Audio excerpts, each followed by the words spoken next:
আসসালামু আলাইকুম। Hello guys, kitchen house ব্লগে আপনাদের সবাইকে স্বাগতম। আশা করি আপনারা ভালো আছেন। আল্লাহর রহমতে আমিও ভালো আছি।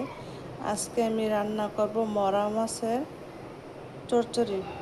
এখানে মরা মাছ নিয়েছি।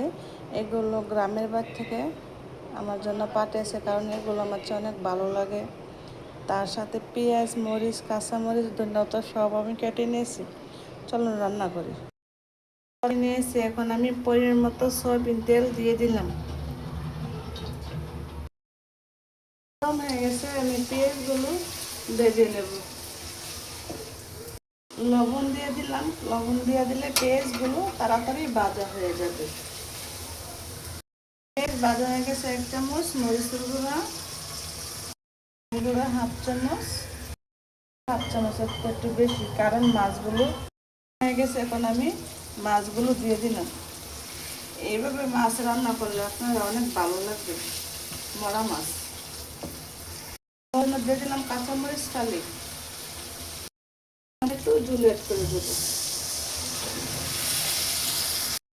দেবো লেবু পাতা। লেবু পাতাটা দেওয়ার কারণে তরকারি স্বাদটা আরও বেড়ে যাবে। এটা না দিলেও অসম্পূর্ণ থাকবে তরকারিটা। দিয়ে আমি ভাজা ভাজা করে নেব।